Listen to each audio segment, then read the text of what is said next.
성경 시편 32편 8절의 말씀입니다.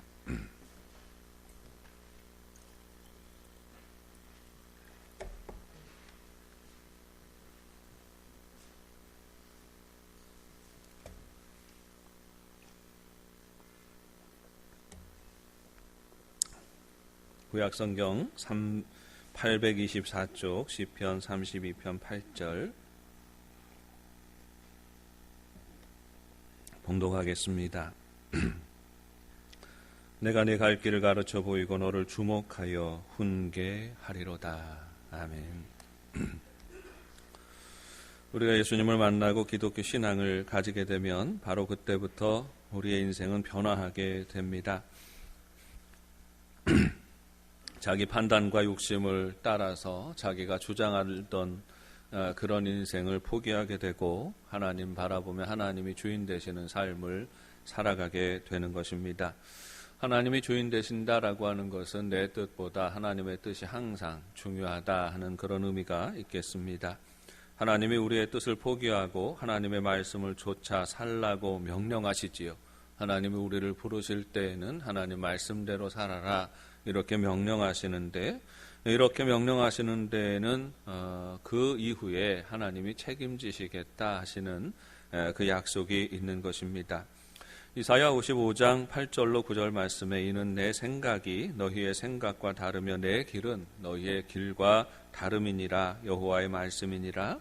이는 하늘이 땅보다 높음같이 내 길은 너희의 길보다 높으며 내 생각은 너희의 생각보다 높음이니라. 이렇게 말씀하고 있지요. 그러니까 우리 인간의 생각과 우리 인간의 길보다 한 차원 높은 수준의 길이 하나님께서 우리에게 예비하시는 길이고 하나님께서 우리를 인도하시는 그 뜻이다라고 말씀하고 있는 것입니다.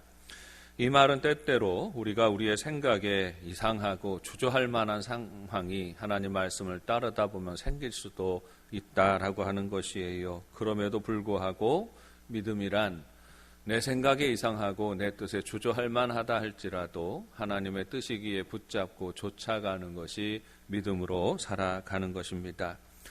그런데 그렇게 쫓아가면 어떻게 될까요? 그렇게 주님을 따라가는 이들에게 주시는 하나님의 약속이 무엇입니까? 우리는 우리 하나님이 생명의 하나님이시고 또한 축복의 하나님이심을 늘 기억해야 합니다. 하나님의 뜻을 따라갈 때에 생명이 풍성해집니다. 그 행사가 형통해집니다. 항상 올바른 길로 걸어갈 수가 있는 것이지요. 하나님은 책임지시는 하나님이십니다. 하나님이 부르시고 그 길을 열어주실 때에 그 길이 우리에게 복된 길이고 그 뜻에 순종하며 나아갈 때에 그 순종함이 우리 삶을 더욱 풍성하게 하고 강건하게 하는 그 놀라운 축복의 길이 되는 것입니다. 열왕기상 17장 말씀을 보면 하나님이 주시는 말씀에 순종하는 이가 맛보고 누리는 복을 기록하고 있습니다. 이방 땅이었던 두로와 시돈 땅에 사르밧이라고 하는 동네가 있었는데 이 동네에 한 과부가 외아들을 데리고 살아가고 있었습니다. 당시에 이스라엘도 그랬고 근처 모든 나라들도 계속해서 이어지는 몇 년 동안 이어지는 기근에 시달리고 있었습니다. 몇 년 동안 가뭄이 이어지는데 이 가뭄이 오래 이어지면서 먹고 살 게 동이 나게 됩니다. 가지고 있는 양식이 다 바닥이 나게 되는 것이지요. 이 사르밧 과부의 가정도 마찬가지였습니다. 이 가정에 양식이 떨어지게 됩니다. 먹을 것이 다 떨어지게 됩니다. 급기야 모든 양식이 다 사라지게 되고 그 양식 가운데에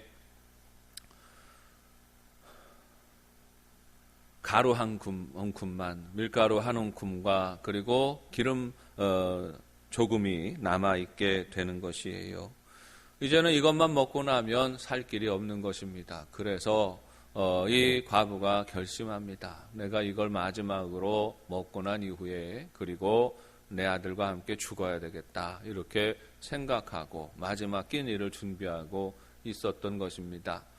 바로 그때에 이 엘리야가 그 지방에 이르게 되지요. 그 지방에 이르면서 엘리야가 이 과부에게로 옵니다. 그리고 이 과부에게 말하지요. 이제 먹고 죽으려고 하는데 마지막 먹는 그 음식을 준비하려고 나뭇가지를 줍고 있는데 그 과부에게 다가가서 나를 위하여서 작은 떡 하나를 먼저 만들어 오고 그리고 그 다음에 너와 네 아들이 먹어라 이렇게 말하는 거지요. 하나님의 말씀으로 시험을 하고 있는 것입니다. 만약 내 말에 순종하게 되면 하나님께서 너를 책임져 주실 것이다. 너의 양식을 책임져 주실 것이다. 이렇게 하나님의 말씀을 전달합니다. 이 여인이 엘리야의 말을 듣고 의심하지 않습니다. 엘리야의 말을 듣고 그대로 순종합니다. 그리고 놀라운 기적을 경험하게 되지요. 하나님의 말씀이 말씀대로 통의 가루가 마르지 않습니다. 병의 기름이 사라지지 아니하는 축복을 경험하게 되는 것입니다. 사랑하는 여러분, 우리는 하나님을 믿는 사람들입니다. 하나님을 믿는다라고 하는 것은 하나님의 말씀을 믿는 것입니다. 하나님 말씀을 믿는다는 것이 어떻게 믿습니까? 하나님의 말씀이 우리의 길이고 우리의 진리이고 우리의 생명이심을 믿는 것입니다. 우리가 그 말씀에 순종할 때에 우리가 계산하고 예상하는 것을 넘어서는 하나님의 섭리가 있고 하나님의 채우심이 있음을 믿어야 하는 것입니다. 그래서 믿음이란 때때로 이해되어지지 않는 상황까지도 받아들이고 순종하는 그 행동과 결단으로 이어지게 됩니다. 내 생각이나 내 판단과 하나님의 뜻이 맞을 때도 있지만 그러나 때때로 내 생각이나 내 계산이나 판단과 하나님의 뜻이 다를 때가 있는 거지요. 믿음은 내 생각과 하나님의 뜻이 다를 때에 하나님의 뜻을 붙잡는 것입니다. 그렇게 순종하며 나아갈 때에 온전한 믿음의 사람이다 라고 말할 수가 있는 거지요. 아브라함이 그렇게 살았습니다. 본토 친척 아비의 집을 떠나라 하실 때에 그 말씀을 듣고 떠났습니다. 하나님, 내게 익숙한 곳인데요. 내가 아는 사람들도 많은데요. 거래처도 오랫동안 만들어 왔는데요. 여기를 떠나서 어디로 가라고 하시는 겁니까? 라고 반문하지 않았습니다. 말씀하실 때에 순종하며 나아갔습니다. 그러할 때 약속하신 대로 거룩하고 복된 큰 민족을 이루게 되는 것입니다. 모세가 하나님의 음성을 듣고 하나님의 말씀을 따라서 살아갑니다. 모세가 어떻게 살았는지 히브리서 기자가 증거하지요. 믿음으로 모세는 바로의 공주의 아들이라 칭함받기를 거절하고 도리어 하나님의 백성과 함께 고난받기를 잠시 죄악의 낙을 누리는 것보다 더 좋아하고 그리스도를 위하여 받는 수모를 애굽의 모든 보화보다 더 큰 재물로 여겼으니 이는 상 주심을 바라봄이니라 했습니다. 모세는 하나님의 말씀을 더 귀히 여겼습니다. 인간적인 안일함보다 세상적인 그 영광의 약속보다 하나님을 더 귀히 여기고 말씀을 좇아서 살았습니다. 그는 이스라엘 백성들을 온전히 이끌었습니다. 40년 동안 이스라엘 백성들의 지도자가 되었고 저들로 하여금 약속의 땅까지 나아갈 수 있게 했습니다. 베드로와 요한과 야고보와 안드레가 어부였습니다. 갈릴리 바다에서 그물을 던지고 물고기를 잡아서 먹고 살던 이였습니다. 숙련된 어부였고 그 지역에서 이름난 어부였습니다. 먹고 사는데 아무 문제가 없었던 사람입니다. 그런데 이들이 예수님을 처음 만나게 되는데 예수님의 부르심을 받습니다. 너는 나를 따라오너라, 내 제자가 되어라 하시는 말씀을 들을 때에 그들은 그들의 생업인 배와 가족들을 버리고 예수님을 쫓아가게 됩니다. 그들은 평생 하나님 나라를 위하여서 살고 존귀한 이름을 얻게 되는 것입니다. 우리는 하나님의 백성입니다. 우리는 하나님의 나라를 살아갑니다. 여기서부터 하나님 나라를 살아가고 영원한 하나님 나라를 우리는 약속으로 받았습니다. 어떻게 살아가야 합니까? 우리는 지난 주일에 하나님 나라 백성으로 살아가는 첫 번째 조건이 어린 양의 보혈의 공로를 힘입는 것이라 배웠습니다. 예수 그리스도의 이름을 온전히 고백하며 예수가 나의 구원자가 되심을 온전히 고백하며 삶의 모든 자리에서 예수님 부르고 그 영광 선포하며 살아가는 것이라 배웠습니다. 오늘은 두 번째로 예수님을 믿고 고백하는 사람들은 당연히 하나님의 말씀을 귀히 여기고 말씀을 따라 순종하며 살아가는 것을 배우도록 하겠습니다. 예수를 부르며 살아가는 삶이란 말씀을 의지하며 살아가는 삶으로 이어집니다. 말씀을 따라 순종하는 삶은 매우 구체적으로 우리 삶의 모든 영역에서 일어나야만 하는 일입니다. 하나님의 말씀을 귀히 여기고 그 말씀에 순종하는 것은 우리가 먹고 일하고 공부하고 살아가는 모든 자리에서 우리 행동의 지침이 된다는 말입니다. 말씀을 따라 산다는 것은 두 가지로 하나님의 약속을 받고 살아갑니다. 첫째는 말씀을 통해서 하나님이 우리 인생을 지시하신다는 그 약속을 믿는 것이고, 둘째는 말씀을 통해서 하나님이 나와 함께 하시고 친밀히 교제하시기 원하신다는 이 음성을 듣는 것입니다. 오늘 본문 말씀은 이렇게 증거합니다. 내가 네 갈 길을 가르쳐 보이고 했습니다. 다른 성경으로 읽어보았습니다. 쉬운 성경에서는 너희들이 가야 할 길을 내가 보여줄 것이다 했습니다. 공동 번역으로 보면 나는 너를 가르쳐 네 갈 길을 배우게 하고 했습니다. 우리가 나아갈 길을 가르치시는 분이 여호와 하나님이심을 분명히 하고 있는 것입니다. 내가 너희들이 가야 할 길을 보여줄 것이다. 인생을 살아가는데, 학교를 진학하는데, 취업을 하는데, 결혼을 하는데, 사업을 하는데, 무슨 일을 하든지 어떻게 살아가야 할지를 내가 너에게 보여줄 것이다. 말씀을 통해서 보여줄 것이다. 말씀하시는 것입니다. 여러분, 우리는 우리 하나님이 우리 길을 인도하시고 우리의 나아갈 길을 보여주시는 분이심을 믿어야 합니다. 하나님의 말씀을 우리가 왜 가까이 해야 합니까? 하나님은 그 말씀을 통하여 마땅히 그리스도인들이 나아갈 길을 가르쳐 주시기 때문입니다. 찬송가 524장의 가사가 우리에게 주시는 약속이 있지요. 갈 길을 밝히 보이시니 주 앞에 빨리 나갑시다. 우리를 찾는 구주 예수 곧 오라시네. 주님이 우리를 부르실 때에는 약속이 있어요. 의도가 있어요. 주님이 우리를 부르실 때에 가지고 계시는 의도와 계획이 무엇입니까? 우리 갈 길을 일러주시는 것입니다. 아브라함을 부를 때에 아브라함에게 가르쳐 주시고자 하시는 그 의도가 무엇이었습니까? 약속의 땅을 보여주시고 그 길로 나아가게 하시는 것이었지요. 모세를 부르실 때에 하나님께서 가지고 계신 의도가 무엇입니까? 약속의 땅을 바라보게 하시고 그 땅을 향하여 나아가게 하시는 것입니다. 언제 어떻게 살아야 하고 어떻게 나아가야 하는지, 무엇을 위해서 살아가야 하는지, 오늘 우리는 무엇을 위해 헌신하고 투자하며 살아가야 하는지, 어떤 게 더 귀하고 어떤 게 덜 귀한지를 알게 하시는 것이지요. 그러므로 우리 인생을 잘 살아가는 사람은 하나님의 말씀을 듣고 생각하고 순종하며 살아가는 사람이에요. 말씀을 통하여 내 인생에 나아갈 바를 찾고 구하고 순종하는 사람입니다. 여러분, 우리 인생을 잘 사는 인생이 있고 잘못 사는 인생이 나누어집니다. 잘 사는 인생이 어떤 인생입니까? 세상의 사람들은 판단을 잘하는 사람이 잘 산다 이렇게 얘기를 합니다. 신중하게 판단합니다. 경험과 지식이 출중하지요. 그래서 정확하게 판단하고 정확하게 투자하고 후회함이 없는 결정을 내리는 사람이 세상을 잘 산다라고 말합니다. 심리를 잘 따집니다. 어떤 게 유익한지 유익하지 않은지를 살핍니다. 관계를 잘 살핍니다. 가성비를 잘 따져서 하나하나 내 인생에 중요한 거 결정하고 살아가는 사람들 결단코 멸망합니다. 내 인생의 주인이 내가 되어서 신중하게 판단하고 내 뜻대로 욕심대로 세상의 많은 가치와 기준을 따라 판단하고 결정하며 살아보세요. 예언하는데 여러분 인생은 멸망하는 인생이 될 겁니다.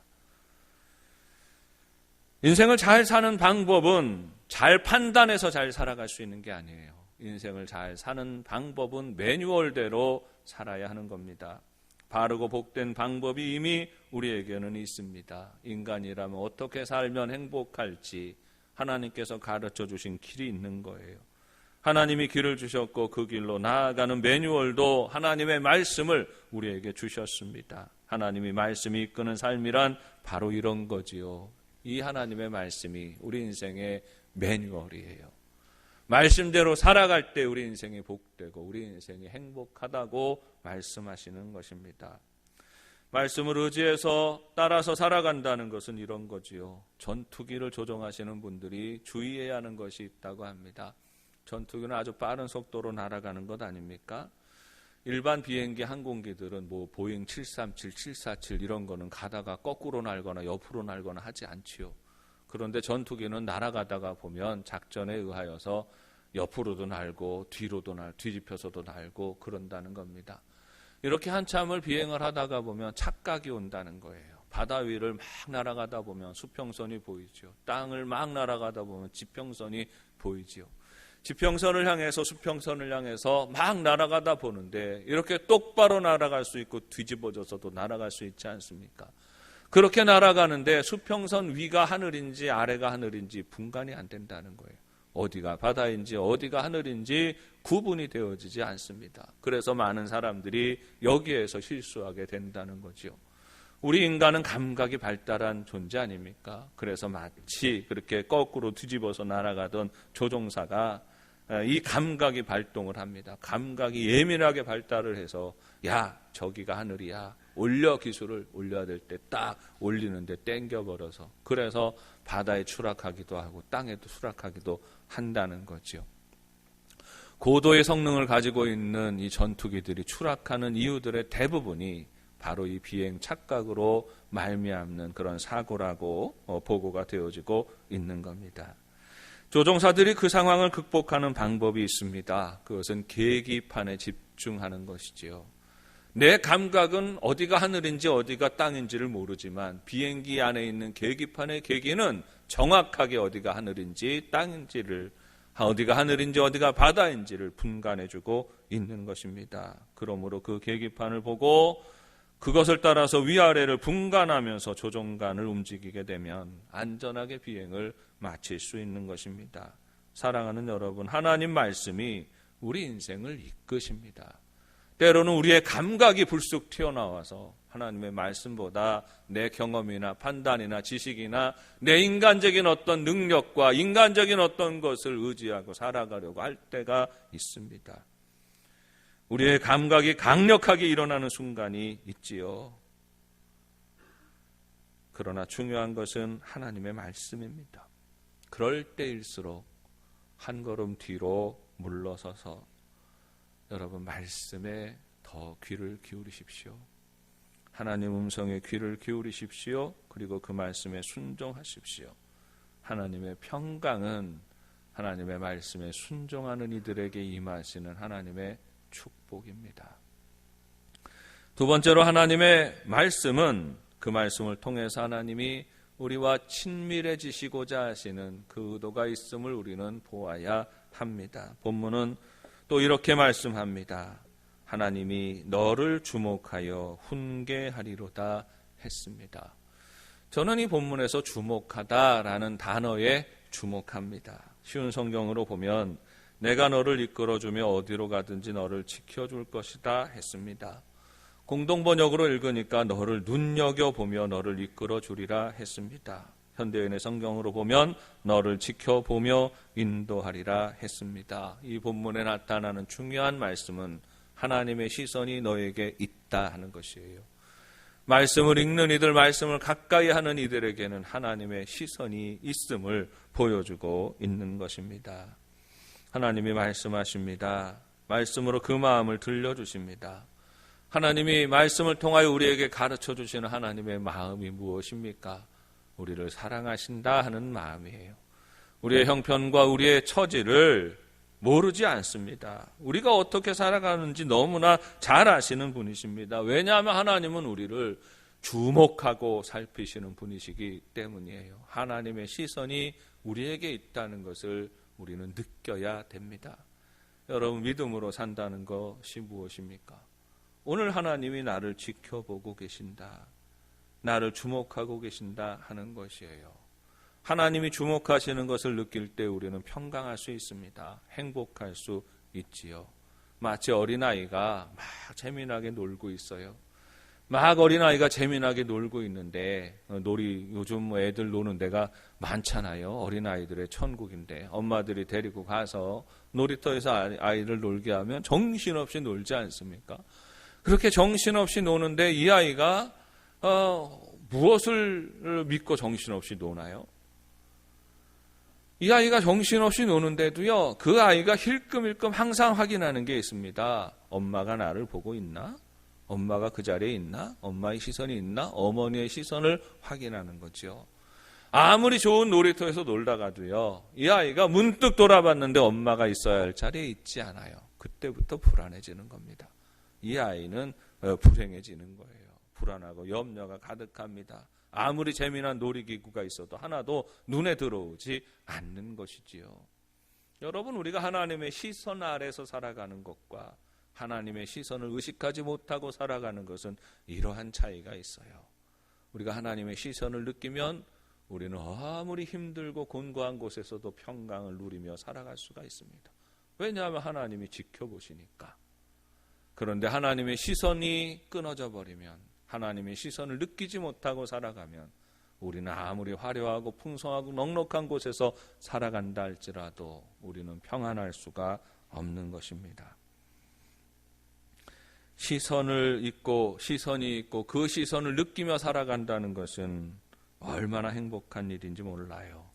그 시선을 통해서 우리는 우리를 사랑하는 그 사랑을 확인하기 때문이고, 그 시선을 통해서 우리는 우리를 존중하고 배려하는 마음을 확인할 수 있기 때문입니다. 저는 시선에 대단히 민감한 사람이에요. 저는 특히 목사이지 않습니까? 목사로서 살아가는 날들이 제일 행복합니다. 그래서 이제 가끔씩 그 생각도 해요. 강대상 위에다가 이불 펴놓고 사는 게 좋겠다.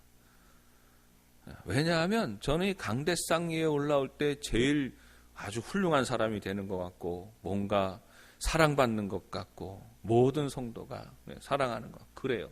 왜냐하면 시선이 다 느껴지니까. 여러분, 딴 데 보시는 분 계신가요?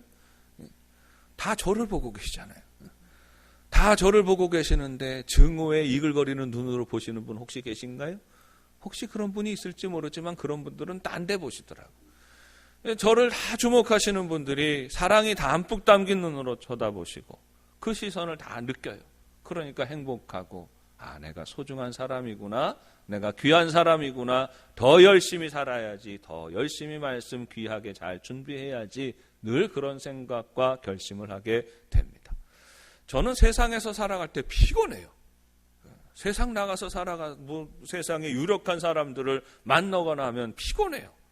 왜냐하면 별로 대우받지를 못하는 것 같아서 그렇습니다. 세상에서 대우받으려면 돈도 좀 있어야 되고, 명예도 좀 있어야 되고, 권세도 좀 있어야 되는데 저는 그런 건 하나도 없거든요. 교회 와서 사랑으로 대우받고 인정받지, 제가 세상 나가면 세상 사람들이 목사라고 그렇게 대우해 주겠습니까? 별로 시선도 바라보지 않아요. 제가 한 번은 은행에 갔습니다. 은행에 일이 있어서 은행에 가서, 아주 오래전의 이야기예요. 혹시 어느 은행인가 여러분 추정하고 생각하지는 마세요. 옛날에 서울에 있었던 일입니다. 은행에 가서 일을 보는데, 은행에 가면 창구 직원 앞에 가서 이제 서서 앉아야 되지 않습니까? 앉아서 있어요. 번호표를 뽑아가지고 딱 가서 넣었어요. 그냥 해주세요 하고 이제 통장과 또 여러 가지를 내미는데, 창구 직원이 저를 쳐다보지도 않는 거예요. 컴퓨터 화면을 막 쳐다보면서 일을 하면서 용무가 무엇인지 그것에 대해서 막 처리해줘. 쳐다보지도 않고 모든 일을 처리해 버리더라고요.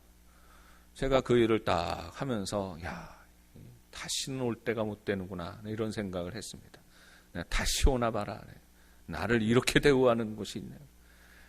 그런 생각을 했어요. 제가 섬기던 교회 그 은행의 은행장이 장로님이셨습니다.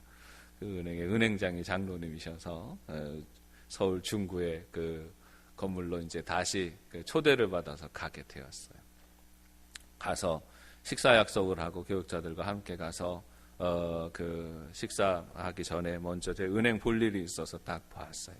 제가 누구라는 것이 이미 알려지고 잘 대접하라고 은행장님이 말씀하시니까 대우가 얼마나 달라지든지, 가니까 저를 똑똑히 주목하면서 제 의견에 경청하고, 그리고 모든 일들을 알아서 잘 처리해주고, 그리고 나중에 나와서 식사하러 나아가는데 거기 지점장님까지 나와서 허리 숙여서 인사를 해주고 그러더라고요. 그래서 장로님들을 가까이 지내야 되겠다. 그때부터 제가 그런 생각을 했습니다. 세상에 나갈 때는 목사는 혼자 나가는 게 아니라 장로님들과 같이 가야 되겠구나. 그런 생각을 문득 했었던 기억이 있습니다. 사람이 시선을 느끼면서 살아간다는 것.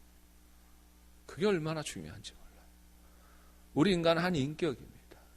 그 인격이 존중받는 것을 느끼는 것은 시선을 통해서 느껴요. 눈을 통해서 그 존중됨을, 사랑함을 맛보고 누릴 수가 있는 것입니다. 여러분, 하나님이 어떤 분이십니까? 왜 우리가 하나님의 시선을 기억해야 됩니까?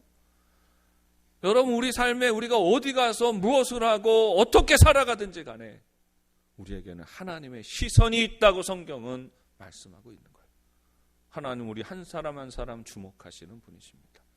우리 중에 누구 귀한 사람, 누구 부한 사람, 누구 유력한 사람에게 하나님의 눈이 집중하고 그렇지 않은 이들에게 하나님의 관심이 없는 게 아니에요. 하나님은 우리 모든 사람에게 예수 그리스도를 주로 고백하고 예수 그리스도의 어린 양의 보혈로 우리 죄를 씻어서 정결케 한 그 사람에게, 그 모든 이들에게 하나님의 시선이 있어요.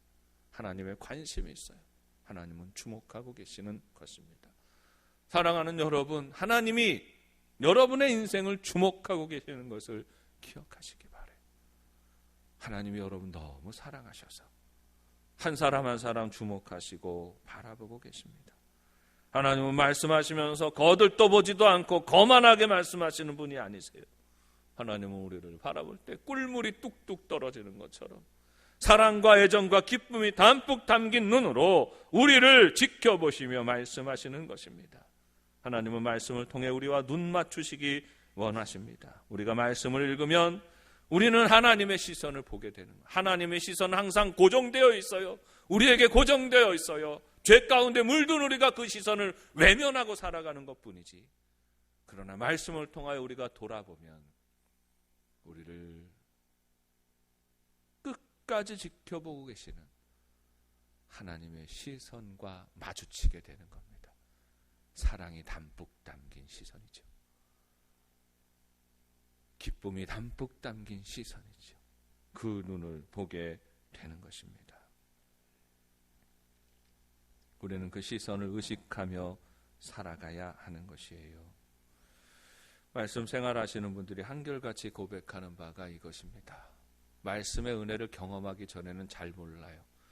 하나님이 세상에 믿는 사람이 몇 명인데 그 사람들 일일이 다 챙길까? 불신하는 자들의 사고방식으로는 그렇게 생각합니다.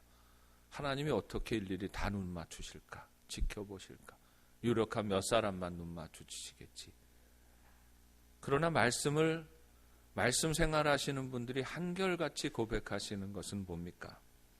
어쩌면 오늘 주시는 하나님의 말씀이 지금 나의 삶 가운데 이렇게 딱 맞도록 딱 맞는 말씀을 주실까? 여러분, 매일 성경 읽는 분들은요 다 고백하는 게 이것이에요. 매일 큐티 하시는 분들이 늘 고백하시는 것이 이것이죠. 어쩌면 하나님이 내 속을 어쩌면 이렇게 다 들여다보시고 마치 알고 계시는 것처럼 하나님이 이 말씀을 내게 주실까? 하나님이 이 말씀으로 나를 위로하실까? 이렇게 고백하게 되는 거죠. 말씀 경험 없으신 분들은 말씀 생활하지 않고 말씀의 경험과 능력을 맛보지 못하신 분들은 이게 이해가 되지 않으시겠지만, 그러나 매일 말씀을 보고 매일 말씀에 껴있는 사람들이 날마다 고백하는 것은 이것이에요. 어쩌면 하나님이 이렇게 나에게 딱 맞는 말씀을, 오늘 이 날에 꼭 필요한 말씀을 내게 주시는 것일까? 말씀과 동행하는 사람들은 늘 그렇게 고백하는 겁니다. 당연하지요. 하나님은 우리를 주목하시는 하나님이니까. 내가 무슨 생각하는지, 내가 무슨 고민이 있는지, 내가 무엇 때문에 아파하는지 나를 주목하시는 하나님은 그걸 아시니까 그 말씀을 주시는 거죠.